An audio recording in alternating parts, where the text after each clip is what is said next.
Hello दोस्तों, कैसे हैं आप सब। आज की हमारी कहानी है सास का अपमान।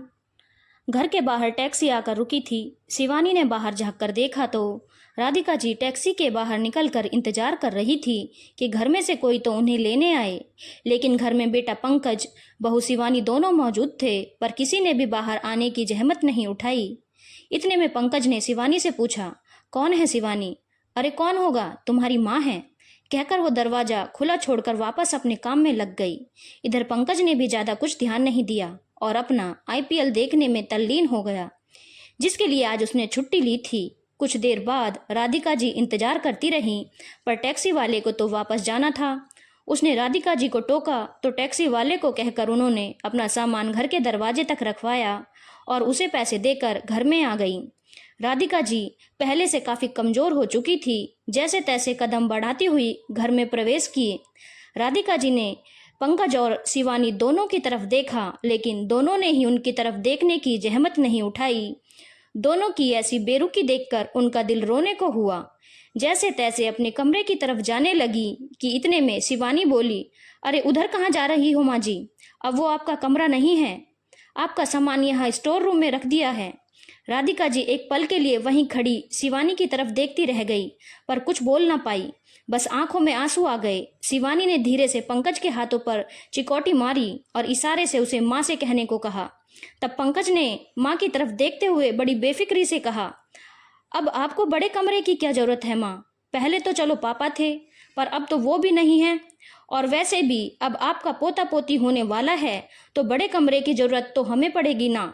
इसीलिए आपका सामान स्टोर रूम में शिफ्ट कर दिया है। वैसे भी बड़ा कमरा तो घर के मुखिया का होता है, और अब पापा के जाने के बाद इस घर का मुखिया मैं ही तो हूँ। मुखिया? राधा जी के मुंह से सिर्फ इतना सा ही निकला तो पंकज बोला, और नहीं तो क्या, अब मैं घर के खर्चे करूंगा तो मैं ही मुखिया, और अब सबको मेरी बात माननी ही पड़ेगी। राधिका जी की आंखों में भी आंसू आ गए थे। उन्होंने स्टोर रूम के पास बने छोटे कमरे की तरफ देखा तो पंकज बोला, वो क्या है ना माँ, शिवानी की डिलीवरी के लिए उसकी बहन आ रही है, उसे परेशानी ना हो तो इस कारण वो रूम उसके लिए रखा है। और गेस्ट रूम में तो आपको पता है ना, मेहमान रहते हैं। अब कोई मेहमान थोड़ी ना है, वो तो घर की ही है। कल को बच्चा होगा, कोई प्रोग्राम करेंगे, कोई मेहमान आए तो उनके लिए वो रूम तो रखना पड़ेगा ना, इसीलिए गेस्ट रूम को हाथ भी नहीं लगाया। पंकज की बात सुनकर जैसे राधिका जी के पैरों में किसी ने जंजीरों से बांध दिया हो। पैर स्टोर रूम की तरफ बढ़ नहीं रहे थे। जैसे तैसे कदम आगे बढ़ाया ही था कि पंकज बोला, अरे माँ, आप अपना सामान भी तो लेती जाओ और दरवाजा बंद कर दो, और आपको कुछ खाना पीना हो तो रसोई से ले लेना। राधिका जी जैसे तैसे वापस दरवाजे पर आई और अपने सामान को घसीटते हुए तो स्टोर रूम में ले आई। रूम में आकर देखा तो एक चारपाई बिछी हुई थी। उनके शादी के समय की पुरानी गोदरेज रखी हुई थी और वो पुराना टेबल रखा हुआ था, जिसे राधिका जी ने कई बार बेचने की कोशिश की, पर उनके पति गगन जी ने उसे बेचने नहीं दिया। कहते थे, अरे खराब थोड़ी ना हुआ है, क्या पता कब काम आ जाए। पर ये नहीं पता था कि ये टेबल राधिका जी के ही काम में आएगी। आंखों में आंसू लिए वो चारपाई पर बैठ गई। अभी 2 महीने पहले तक तो सब ठीक था। बेटे बहू पिता के डर से ही सही सेवा तो करते थे, घर में हंसी खुशी का माहौल रहता था। एक दिन गगन जी ने अपने पैतृक गांव जाने की जिद की तो राधिका जी ने मना कर दिया, रहने दो, बहू का 6ठा महीना है, ऐसे में उसे छोड़कर जाना अच्छी बात नहीं। पर पंकज और शिवानी के समझाने पर वो उनके साथ गांव चली गई। वहां पर जेठ जेठानी, देवर देवरानी सबका परिवार था। वहां जाने के कुछ दिन बाद ही उनकी तबीयत बिगड़ गई और कुछ ही घंटों में उन्होंने दम तोड़ दिया। सब कुछ जैसे वहीं रुक गया था। उनका अंतिम संस्कार भी वहीं पैतृक गांव में हुआ। 15 दिन के कार्यक्रम होने के बाद पंकज और शिवानी तो वापस आ गए, लेकिन राधिका जी को उनके जेठ जेठानी ने वहीं रख लिया था, यह कहकर कि 1.25 महीने बाद ही अपनी जगह छोड़ना। आज 1.25 महीने बाद वो गांव से लौटी थी, वो भी अकेले। वहां तो पूरा परिवार स्टेशन पर छोड़ने आया था, पर यहाँ पंकज स्टेशन तक लेने नहीं आया। कह रहा था कि बहुत जरूरी काम है, पर यहाँ मैच देख रहा है। और तो और यहाँ घर का सारा सिस्टम ही बदल चुका था। इतनी जल्दी बेटे बहू मुंह मोड़ लेंगे, इसकी तो बिल्कुल भी उम्मीद नहीं थी। सीधा स्टोर रूम में ही पहुंचा दिया। अभी राधिका जी ये सब सोच ही रही थी कि इतने में बाहर से शोर सुनाई दिया। जाकर देखा तो राधिका जी के लिए ना उठने वाले बेटे बहू बाहर शिवानी के मायके वालों का स्वागत कर रहे थे। राधिका जी को इतनी देर हो गई घर में आए हुए, किसी ने एक गिलास पानी तक नहीं पूछा। वहीं बहू के मायके वालों के लिए बेटा रसोई में जाकर पानी की ट्रे सजा कर ले आया। इतने लोगों के बीच अपने आप को अकेला महसूस करती हुई राधिका जी वापस उस कमरे में आ गई।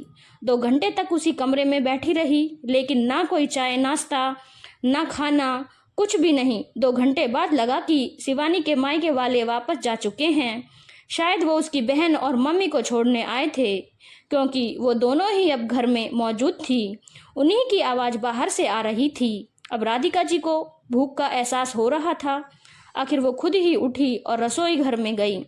रसोई में खाने के लिए कुछ भी नहीं था, खाना भी बाहर से मंगवाया गया था। वो झूठे बर्तन ये सब बता रहे थे। इतने में शिवानी रसोई में आई। क्या ढूंढ रही हो माँ जी? देखिए, खाना तो बचा नहीं और मुझे याद भी नहीं रहा कि आपके लिए खाना रखना था। आप दूध बिस्किट खा लीजिए या फिर अपने लिए कुछ बना लीजिए, मेरी हिम्मत नहीं खाना बनाने की, कहकर शिवानी रसोई के बाहर आ गई। राधिका जी की भी हिम्मत नहीं थी खाना बनाने की। एक तो 1.25 महीने पहले का गम अभी तक दिल से गया नहीं था। अपने किसी प्रिय की मौत तो वैसे भी हिम्मत तोड़ देती है, फिर ये तो उनके पति थे, ऊपर से ट्रेन का सफ़र थका देने वाला था।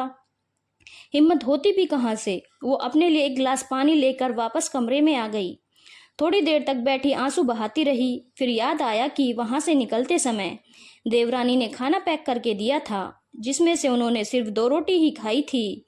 बैग में से खाना निकाल देखा तो सब्जी खराब हो चुकी थी, पर रोटियां सही सलामत थी। उन्हीं बची रोटियों से अपना पेट भर राधिका जी चारपाई पर लेट गई। काफी देर तक वो करवटें बदलती रहीं। आखिर करवटें बदलते बदलते आंखों में आंसू लिए देर रात उन्हें नींद आई। इस कारण से सुबह नींद देर से खुली। उठकर बाहर आई तो देखा सब हंस बोल कर चाय नाश्ता कर रहे हैं। सबकी प्लेट में गर्मा गर्म आलू के पराठे और रसमलाई नजर आ रहे थे। मालती जी को देखते ही सब चुप हो गए। इतने में पंकज बोला, माँ अपने कमरे में बैठिए, आपका नाश्ता मैं कमरे में ही लेकर आता हूँ। उसकी बात सुनकर राधिका जी वापस कमरे में चली गई। थोड़ी देर बाद पंकज चाय नाश्ता लेकर कमरे में आया और राधिका जी को देकर बोला, माँ ये नाश्ता कर लो और भगवान के लिए जहाँ तक हो सके आप कमरे में ही रहो। राधिका जी हैरानी से पंकज की तरफ देखने लगी। उनके प्रश्नों को भांपते हुए पंकज बोला, देखो माँ, मुझे पता है कि आपको पापा के जाने का बहुत दुख है, लेकिन कर भी क्या सकते हैं, उनकी तो उम्र हो गई थी, इसीलिए वो चले गए। लेकिन आप यूं दुखी चेहरा लेकर बार बार शिवानी के सामने आओगी तो होने वाले बच्चे पर गलत असर पड़ेगा। इसीलिए कह रहा हूँ आप अंदर ही रहो।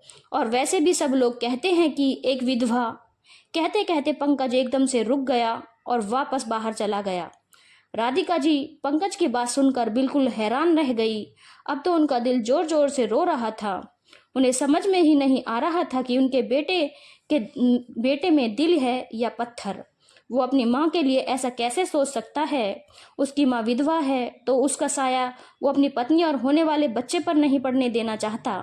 अभी 2 दिन में उसने मुझे इतना कुछ दिखा दिया तो ये तो मेरी जिंदगी नर्क बना देगा। सोचकर राधिका जी ने चाय नाश्ता भी नहीं करते बना। उनकी रुलाई फूट पड़ी। वो इतनी जोर से रो रही थी, पर उन्हें चुप कराने के लिए कोई भी कमरे में नहीं आया। आखिरकार काफी देर तक रो लेने के बाद खुद ही थक हार कर चुप हो गईं। अपने पल्लू से अपने आंसू खुद ही पोंछ लिए। आखिर काफी देर तक मौन रहने के बाद राधिका जी एक निर्णय पर पहुंची।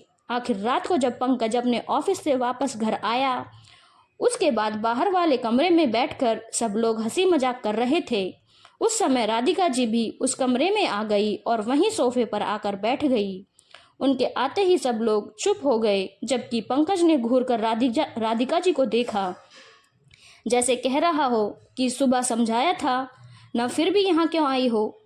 लेकिन राधिका जी चुपचाप पंकज की तरफ देख रही थी। आखिर पंकज को बोलना ही पड़ा, माँ आपको सुबह समझाया था ना, फिर क्यों आई हो आप बाहर?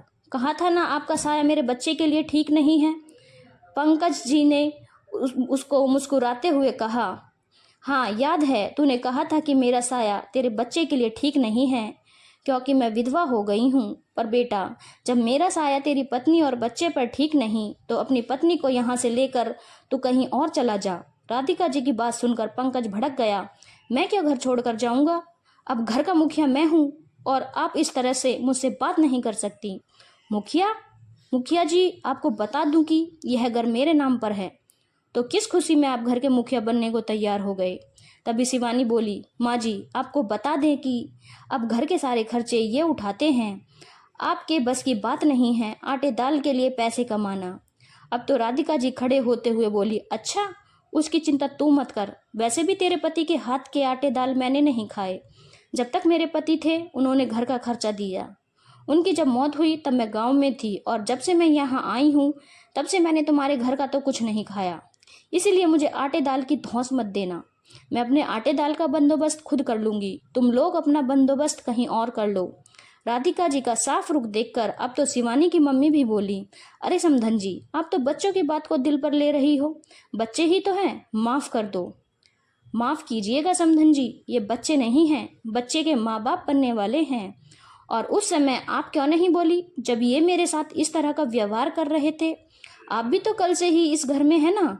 मुझे कुछ नहीं सुनना है। अपनी बेटी और दामाद से कहिए कि अपना बंदोबस्त कहीं और कर ले। मैं भी इस घर में नहीं रहने दूंगी। राधिका जी ने समधन जी के सामने हाथ जोड़ते हुए कहा। आखिर सबके समझाने के बाद भी राधिका जी झुकने को तैयार नहीं थी। काफी देर बाद फिर ये निर्णय निकला कि शिवानी को उसकी मम्मी मायके ले जाएगी और वहीं उसकी डिलीवरी करवाएगी। उस दौरान पंकज यहाँ घर का बंदोबस्त कर लेगा। अगर बंदोबस्त नहीं कर पाता है तो तब तक यहाँ का किराया देना पड़ेगा। धन्यवाद दोस्तों। अगर आपको कहानी अच्छी लगी हो तो चैनल को लाइक, शेयर और सब्सक्राइब करना ना भूलें।